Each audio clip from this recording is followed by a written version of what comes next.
One of the first games I played was Super Mario Bros. 2, which set the course for two major parts of my gaming life: a love for Mario and the wackiness that games can provide. With hindsight, my affinity for the obscure and zany can be traced back to those early days with Mario.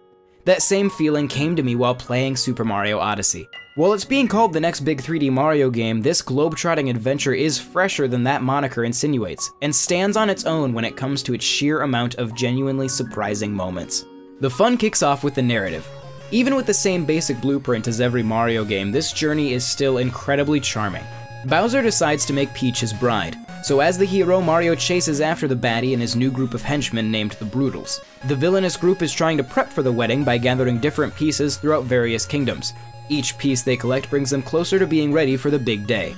Our pal Mario must defeat enemy bosses, collect power moons, and put a stop to Bowser's shenanigans.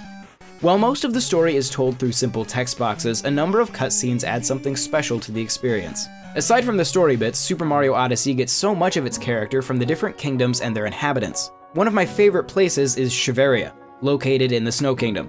While it's a more compact area, this land offers up everything I value in winter levels. The inhabitants, the Shiverians, are a fun-looking bunch living in an area complete with penguins and even a fun racing event. The best part of all of it is how most of the enemies are all wearing Santa Claus hats. Even outside of the unique and delightful regions, regular old gameplay progression in Odyssey is intriguing. Upon entering a new location, two main story objectives are necessary for completion. The Metro Kingdom is a good example, as you first destroy a boss before opening things up for you to explore. The second main objective is the one seen at this year's E3, where you are tasked with finding band members for a performance. By the time you're done with these objectives, odds are you've uncovered the requisite amount of power moons needed to travel to a new place. Of course, lingering around past those objectives is filled with tons of fun secrets and content. Previously inaccessible areas are now open with brand new moons to collect. When you're ready for the next area, just hop in your ship, the hat-shaped Odyssey, and roll out. Returning to previous locations is a snap, as the Odyssey lets you easily go back and forth between places you visited. My best advice for Super Mario Odyssey is to take your time. While it might sound cliche, so much can be missed on your first time in a kingdom. I went through levels multiple times without noticing the finer details. This is particularly true of the kingdom coins, which are scattered everywhere across the map. These tokens, with sets exclusive to each kingdom, can be used to add stickers or furniture to the Odyssey, as well as give Mario special costumes to wear. The placement of these coins and the power moons showcase the care Nintendo put into creating these worlds. If you see a landmark off in the distance or an area that looks ripe for exploration, you can almost guarantee something will be there for you to collect. Super Mario Odyssey has a Breath of the Wild flavor mixed with a Delfino Plaza vibe. The power moons are littered everywhere, and you can pick up some of them by doing the most random tasks. There are objects to break, specific characters to find, and one-off tasks that play off a kingdom-specific themes. For example, in the Metro Kingdom, some challenges task you with participating in a jump rope challenge, or jumping from skyscrapers with a scooter. My favorite moment had to be dressing as a clown for a new donker who is having a bad day. The worlds are packed with so many other fantastic instances, but I don't want to spoil the magic. On top of that, each Power Moon's objective is varied. Some will have you taking on specific challenges in the overworld, while others require you to conquer dedicated levels that test various skills. A good chunk of those challenge levels come down to your platforming pedigree. Thankfully, Mario has never controlled better. The focus here isn't on speed, as in some previous 3D Mario games, but instead it's all about momentum and how you capitalize on it. The game has you rolling, backflipping, ground pound, jumping, throwing, holding, long jumping, and diving across the various environments.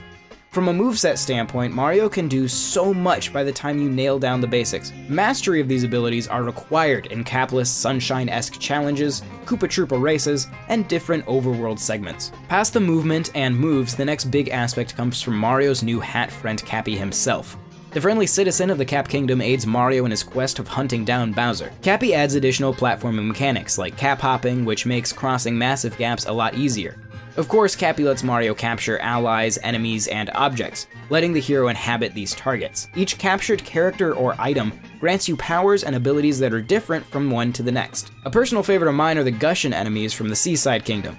With their powerful water sprays, you can jet forward, upward, and explore new heights.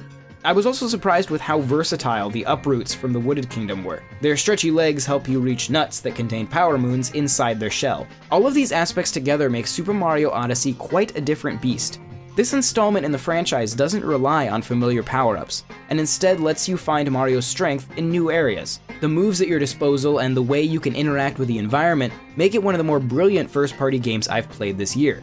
The challenges of the various kingdoms embrace this mentality, leading to many awesome ideas. From flying as a Paragoomba through thick mist to playing classic 2D 8-bit styled landscapes, every ability is created to give you something unique. In the grand scheme of things, very few of the level-based challenges are repeats, which only helps to add to the fun. At this point, I've collected every Power Moon and Kingdom coin in Odyssey. This entire process took me roughly 65 hours, and I enjoyed every single second of it. Nary a slow moment pops up, especially since you can take a peek on the map anytime and decide on your destination. While I won't say the total number here, the claim of the amount being similar to that of the Korok seeds in Breath of the Wild is accurate. But the key difference is Power Moons are quite a bit more exciting to get a hold of than Korok seeds. It's easy enough to find Power Moons at first, but as you progress they get very hard to seek out. While on my adventure I constantly felt the need to utilize Snapshot Mode. Super Mario Odyssey has plenty of moments worthy of capturing for your Switch photo album. Snapshot Mode has numerous options, as you can twist the camera the full 360 degrees as well as position it any way you like.